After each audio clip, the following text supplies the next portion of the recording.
The surface nesters with no guano are again exposed to the elements.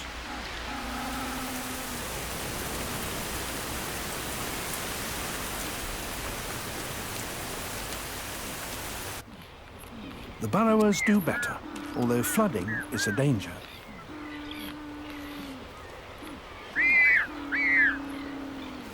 The Boulder's birds may get a soaking, but at least there's shelter if they need it.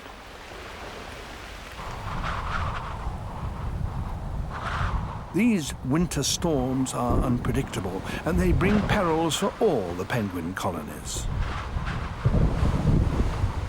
Cape Town maritime authorities are towing a damaged ore carrier out to sea to prevent it from causing an environmental disaster in Table Bay. The Panamanian-owned ship, the Treasure, carrying 1,300 tons of fuel oil, has a hole measuring 18 by 10 meters in its hull. Before the oil slick even reaches the islands, it claims many victims out at sea. Coated in tar, the penguins are doomed. If they're not poisoned by the oil, they'll starve or die of hypothermia, their waterproofing ruined. Thousands of penguins are taken away to be cleaned, but the numbers are overwhelming. Something else needs to be done.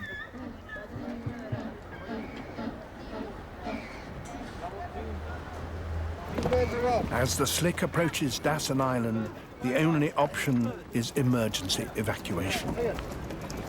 12,000 adults are rounded up to be airlifted off the island in the biggest seabird rescue operation ever mounted.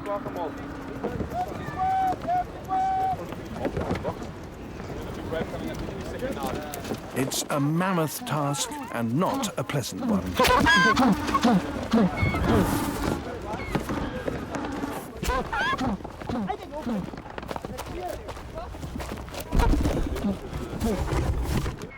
Removing parents from nests is tough, but necessary.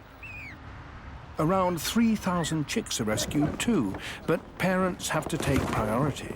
They'll breed again. The boxed birds are taken away to buy time for the slick to clear. They'll be released 600 kilometers up the coast, around 2 weeks' swim from home. Back in the empty colony, the penguin's loss becomes the kelp gull's gain.